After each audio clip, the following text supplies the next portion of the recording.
E aí, moçada, tudo tranquilo? Espero que sim. Sou o professor Samuel Borges, sou professor de Biologia e faço parte do projeto Fato Livre. Peço para vocês se inscreverem no nosso canal, clicar lá no sinozinho para poder receber as notificações das próximas aulas e também dar vários likes após cada uma das nossas aulas. Eu fiquei responsável pela frente C e a frente C ela trata da zoologia. Zoologia é a ciência que estuda os animais. Nós teremos 15 aulas, então, para tratar desse tópico. E aí, a primeira aula de hoje é justamente isso: classificação biológica e protozoários. Por que trazer esses dois? Nós vamos entender um pouquinho de como é que funciona essa ideia de você classificar dentro da biologia e nós vamos falar dos protozoários, que são aquele grupo que, evolutivamente falando, do ponto de vista evolutivo, deram origem aos animais, que é a grande a área de interesse mesmo da zoologia, que é estudar todo o desenvolvimento, começando com poríferos até terminar nos mamíferos. E é o que nós vamos ver nessas próximas aulas. Beleza, galera? Olha só, dentro da biologia existem vários ramos, várias áreas, e uma delas é chamada de taxonomia. Taxonomia é justamente aquela parte da biologia que vai determinar as regras de classificação. Eu tenho que pensar que essas regras são uma coisa que acontecem desde que o ser humano fixou residência ali lá no Crescente Fértil, uns 15 mil anos atrás, ele começou a classificar as coisas de acordo com o que ele entendia do ambiente. Só que com o tempo, lógico, né, foi passando a questão do conhecimento acumulado, você teve cientistas e os cientistas então começaram a criar critérios, categorias estabelecidas para quê? Justamente para poder separar cada grupo de organismos em seus respectivos reinos, classes, ordens, enfim. É o que nós vamos falar um pouco sobre isso nesta aula. Os sistemas de classificação têm de dois tipos. Eu tenho que pensar que antes da evolução, antes do Charles Darwin defender a ideia da seleção natural e do processo evolutivo, a maioria dos pesquisadores, cientistas, eles eram fixistas. Um pesquisador fixista é aquele que defende que a espécie surge aqui, milhões de anos depois ela continua a mesma coisa, ela não muda. Na evolução, não. A evolução ela demonstra que as espécies vão sendo selecionadas ao longo do tempo. O professor que ficou responsável pela parte de evolução, com certeza ele vai falar de Darwin para vocês e das ideias dele, principalmente a questão da seleção natural, que é quando o ambiente seleciona aquela espécie mais adaptada para aquele momento. Então, diante disso, os sistemas então de classificação se dividem em dois tipos. Aquele que é chamado de artificial. O artificial ele não considera parentesco evolutivo nenhum, nenhum. E aí nós temos os sistemas naturais. Os sistemas naturais, eles já levam em consideração a questão evolutiva, a questão da genética. Fechou? E aí um grande marco da classificação foi justamente um médico, um professor sueco chamado Carl von Linné, o famoso Linneu. O Linneu ele é chamado de pai da classificação biológica na biologia. O Linneu, no seu trabalho chamado de Sistema Naturae, foi publicado em 1735, ele fez a proposta de um sistema de classificação. O Linneu, ele era fixista. O Linneu não acreditava naquela ideia de que as espécies poderiam mudar, que as espécies sofriam evolução. Não. O Linneu defendia que as espécies eram fixas. Elas surgiram lá atrás e continuam a mesma coisa e vão continuar assim para sempre. Esse é o sistema artificial. Não se esqueça, gente. Aí uma imagenzinha do Linneu, com seus cabelos da época, e ali o livro, então a capa mesmo do Sistema Naturae.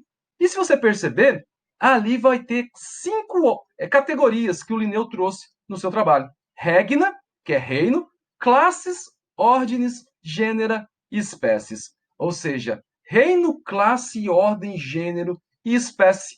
Hoje nós sabemos que são utilizadas 7 categorias. Agorinha nós vamos falar sobre isso. Mas o Linneu, então, trouxe 5. Apesar dessa ideia do Linneu, dele ser fixista, que as espécies são imutáveis, acabou ficando e os cientistas atuais utilizam esses padrões linneanos de classificação. Galera, olha só. Para o Linneu, ele defendeu no seu trabalho que a espécie era a unidade básica de classificação. E isso é até hoje. A gente sabe que todo e qualquer organismo tem seu próprio nome científico, que foi outra contribuição do Linneu. Uma espécie, então, ela determina o quê? Para o Linneu, ela era um grupo de seres vivos semelhantes a um tipo ideal e imutável. Gente, olha essa palavra, imutável, não muda. Por quê? Porque o Linneu era fixista. Quando Darwin traz a origem das espécies baseada em vários outros trabalhos de biólogos, de naturalistas evolutivos, acabou. Não existem espécies imutáveis. As espécies, elas sofrem mudanças constantemente. O professor de genética vai falar para vocês sobre mutações, e aí vocês vão ver como que essas mudanças acontecem a nível de, não de uma espécie só única, a nível de população. O professor de ecologia vai trazer para vocês os conceitos de população, sociedade, ecossistema, ok? Então, hoje o que nós temos? É justamente esse sistema de classificação. Reino, filo, classe, ordem, família, gênero e espécie. A espécie seria aquela coisa, aquela ideia mais específica, aquela categoria mais específica, ou seja, cada organismo tem a sua própria espécie, né? No nosso caso, nós somos o Homo sapiens, e o reino seria o mais abrangente. Galera, tem uma dica, anotem aí uma siglazinha para lembrar essa categoria. Reficofage.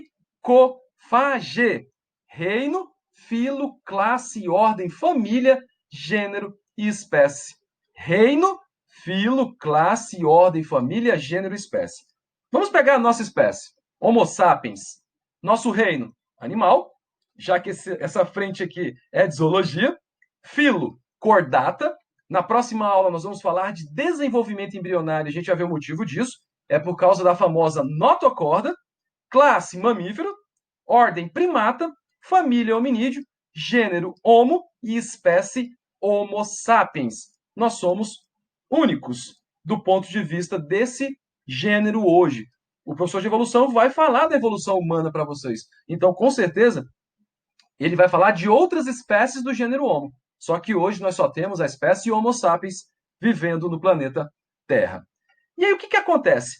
Depois dos trabalhos de Mendel, do Darwin e de outros pesquisadores, e aí a aceitação dessas ideias evolutivas, as espécies deixaram de ser vistas como estáticas, paradas, imutáveis. Pelo contrário, elas começaram a ser conceituadas de acordo com as suas particularidades. Cada espécie tem as suas próprias características, seja comportamento, seja física, seja fisiológica. E aí, em 1942, teve um pesquisador chamado Ernest Mayr, que ele propôs o conceito biológico de espécie. E aí o conceito biológico traz o seguinte, que a espécie é um grupo de populações cujos indivíduos são capazes de se cruzar e produzir descendentes férteis. Anotem isso aí, ó, descendentes férteis em condições naturais, estando reprodutivamente isolados. Então, esse é o conceito biológico. Ou seja, eu tenho que pensar em uma população naquele local em um determinado momento do tempo. E aí a capacidade, durante o processo reprodutivo, lógico, na reprodução sexuada, lembrando que a reprodução sexuada é aquela que eu tenho a troca de gametas, né, espermatozoides e óvulos, eu vou deixar, então, descendentes férteis. E aí essa definição estabelece que o isolamento reprodutivo é fundamental para se considerar, então, o que é uma espécie. O que é esse isolamento reprodutivo?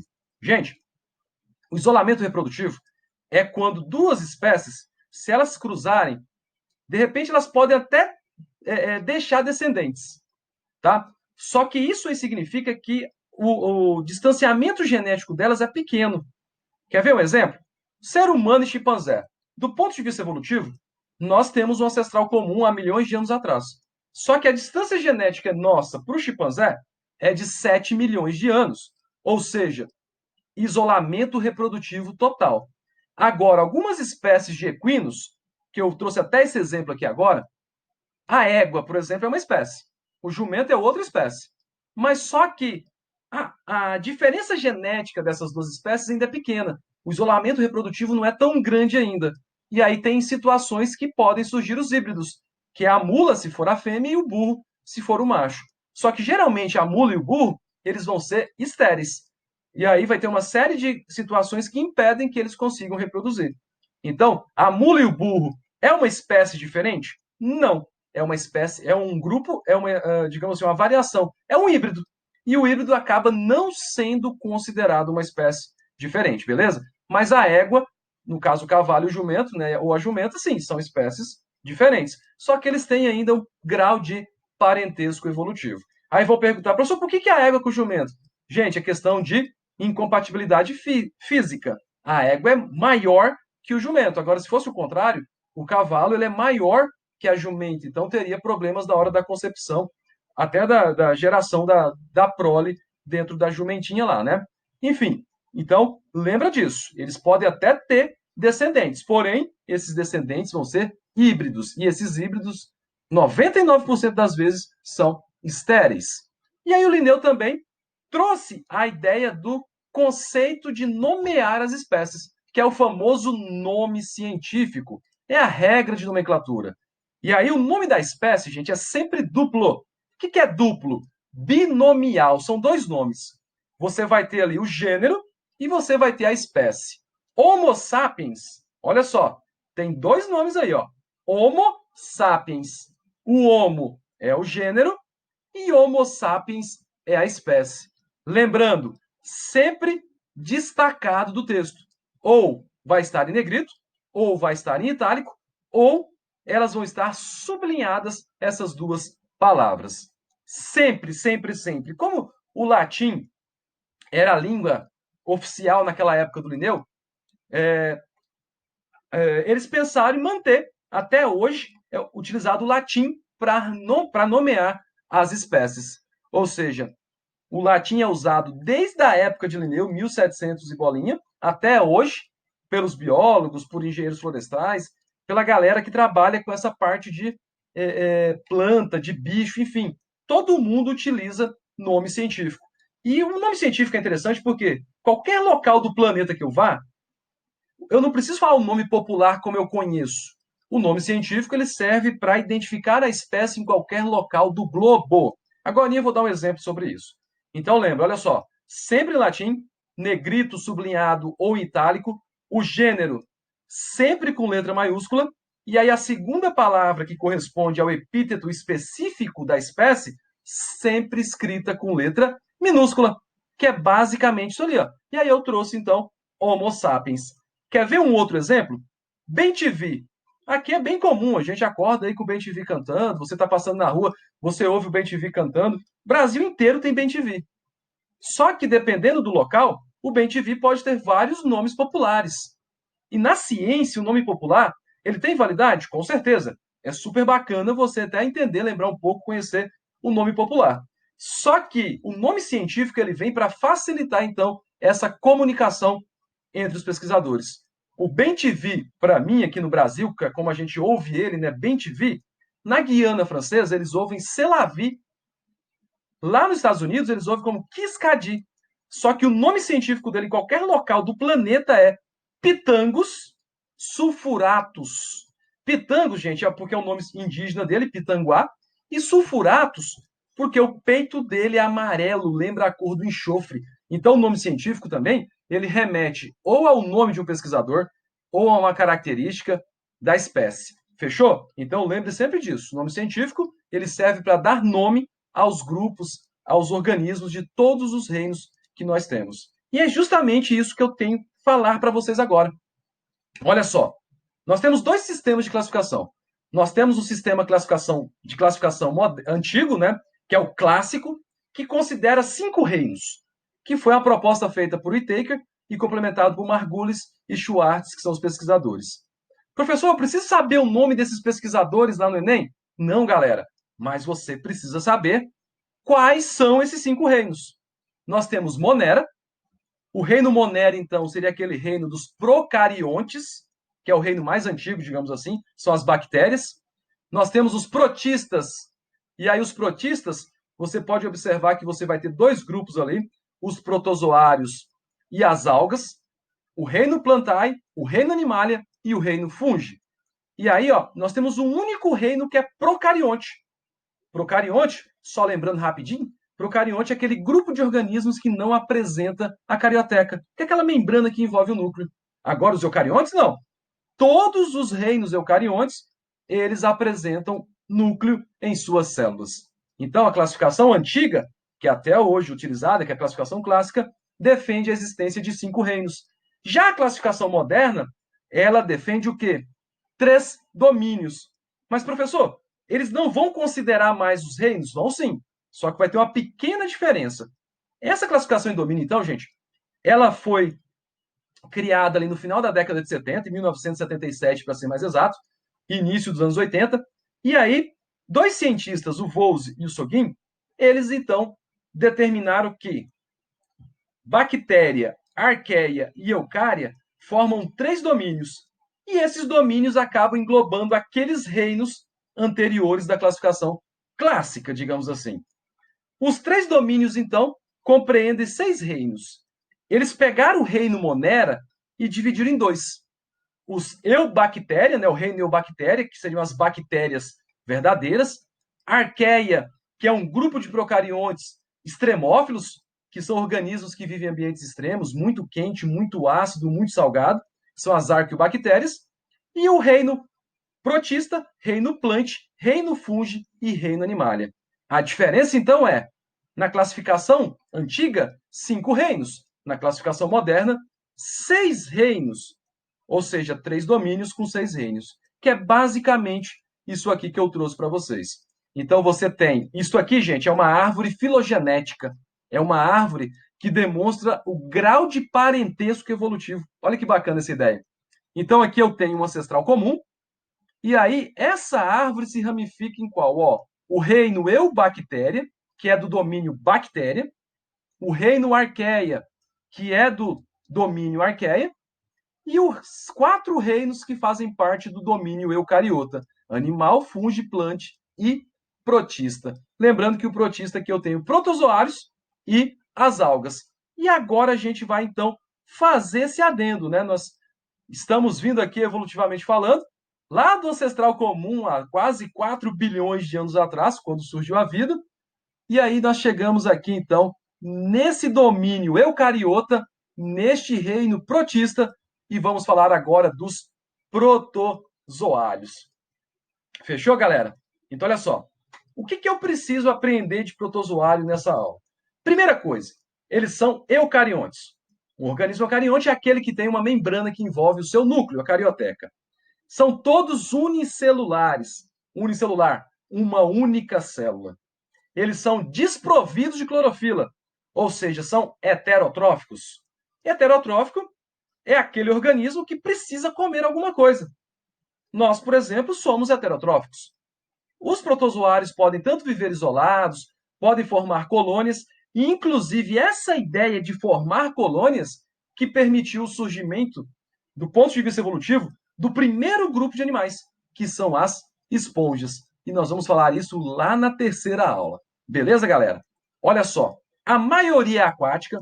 Eu tenho protozoário de água doce, eu tenho protozoário de água salgada, regiões lodosas, terra úmida, podem ser aeróbios ou anaeróbios. O que é isso, professor? Gente, aeróbio é quem utiliza o oxigênio. Somos nós. Nós somos aeróbios também. Nós precisamos do oxigênio para sobreviver. E o anaeróbio é o contrário. É aquele organismo que não precisa. Imagina um protozoário que está parasitando um animal. Está lá dentro do corpo do animal. Ele não tem oxigênio disponível. Então, ele é anaeróbio. Eles podem ter vida livre, podem se associar a outros organismos. E nessas associações, eu tenho 3 tipos. Alguns podem ser comensais. A ecologia vai falar disso para vocês. Comensalismo é aquele organismo que se aproveita de restos alimentares. Eles podem ser mutualistas. No caso aqui, os protozoários que vivem dentro dos cupins. Ou seja, tem uma relação, ambos se beneficiam. Ou parasitas.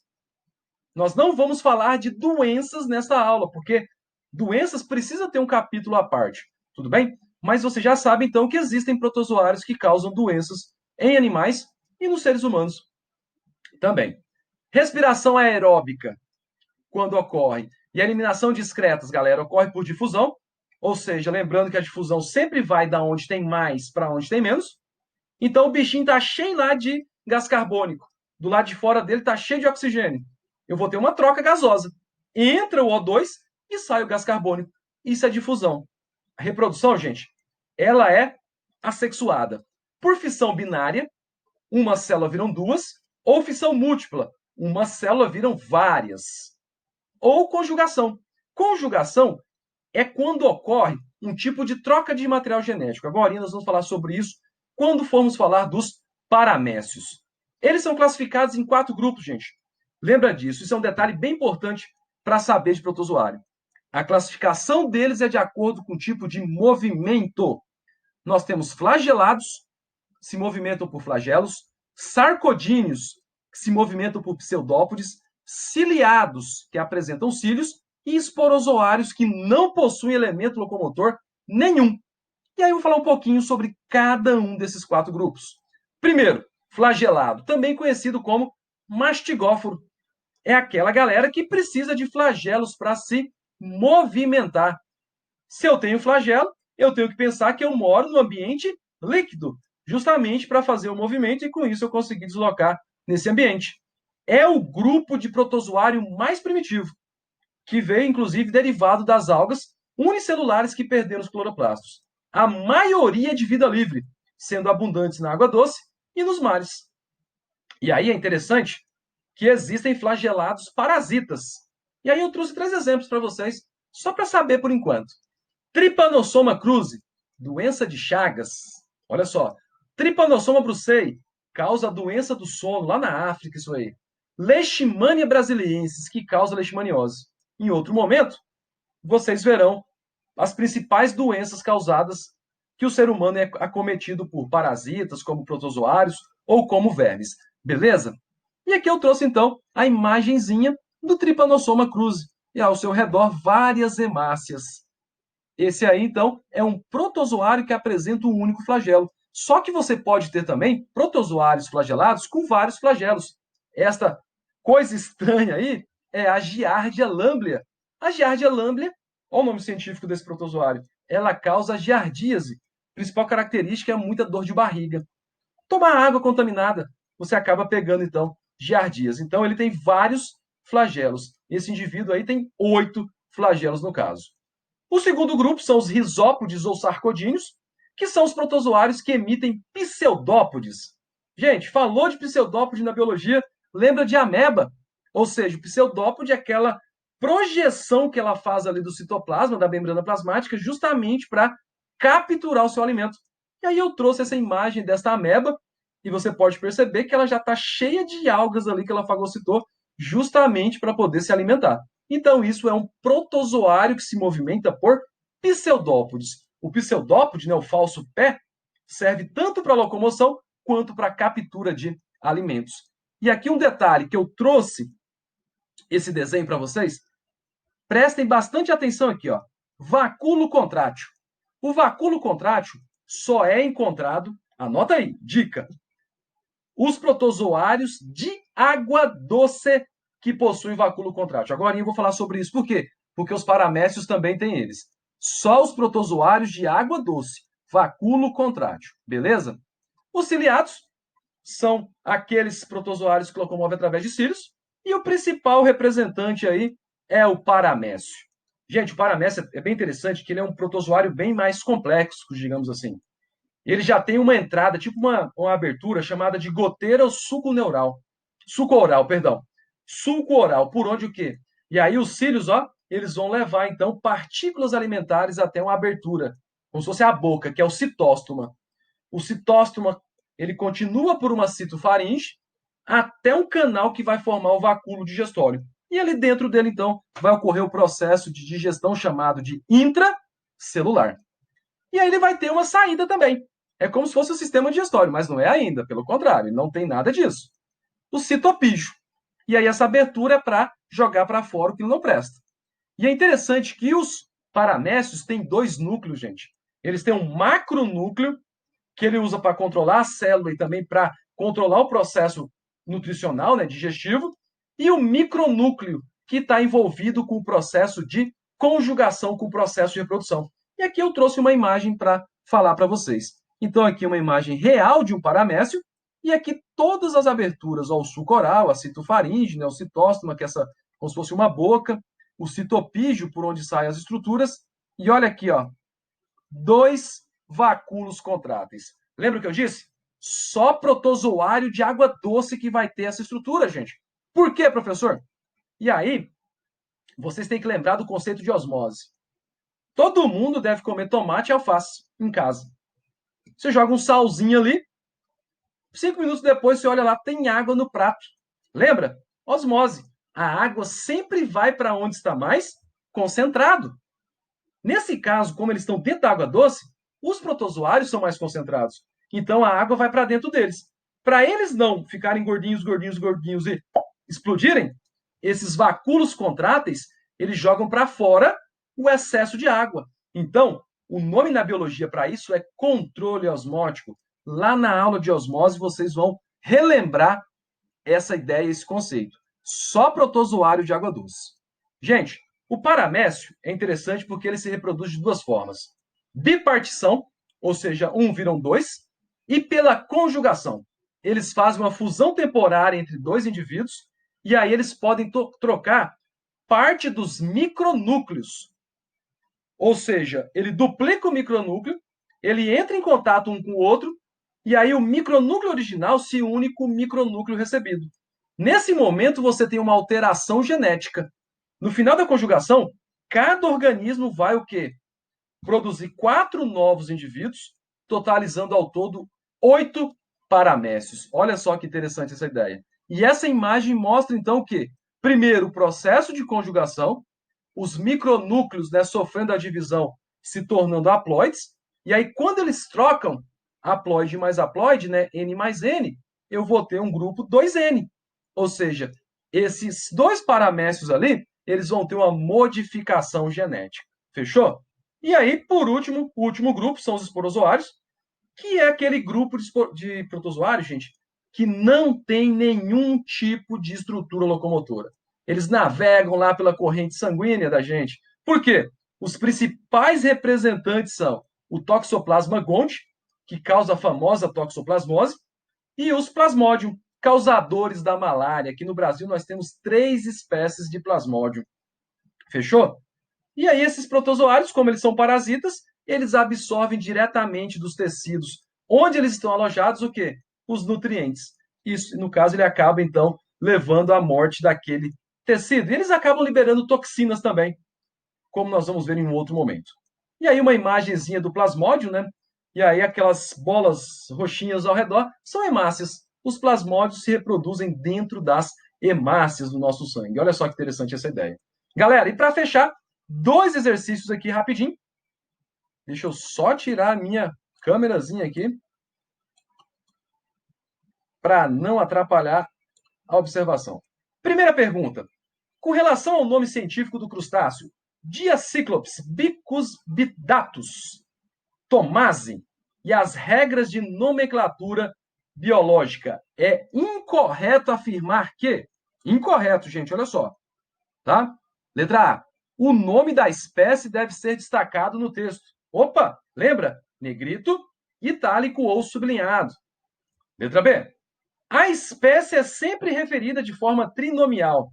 Parei. Falso. Gente, lembra, regra de nomenclatura biológica. A espécie é sempre referida de forma binomial, 2 nomes. Mas, professor, por que tem 3 nomes ali? Justamente para falar para vocês que isso aí é uma subespécie. Diacíclopes bicusbidatus é a espécie. Quando tiver um outro nome, um terceiro nome, você já sabe, então, que isso é uma subcategoria, isso é uma subespécie. Por exemplo, nós somos Homo sapiens sapiens. Nós somos uma subespécie da espécie Homo sapiens. Beleza? Então, letra B, resposta incorreta. Todas as demais alternativas estão corretas. E a última questão fala o seguinte: a respeito dos protozoários, são feitas as afirmações a seguir. Item 1. Todos eles apresentam vacúolos contráteis em sua célula. Gente, tomem cuidado com isso. Comando da questão. Todos é complicado. Algumas coisas não se encaixam nisso aí, não. Então, todos eles apresentam vacúolos contráteis. Lembra que eu disse? Apenas os protozoários de água doce. Então, essa alternativa já está incorreta. Item 2. Todos eles são heterotrófos ou heterotróficos? Com certeza, eles precisam de partículas alimentares para sobreviver. 3. Alguns podem ser parasitas e outros são de vida livre. Verdadeiro também. Então, a alternativa correta, letra D, se apenas 2 e 3 estiverem corretas. Galera, por hoje é só. A aula foi um pouco mais longa, mas aguardo vocês para assistir às nossas aulas. Por favor, se inscreva no canal, marque o sinozinho lá para receber as notificações e dê um like para nossas aulas de biologia. Abraços e até a próxima.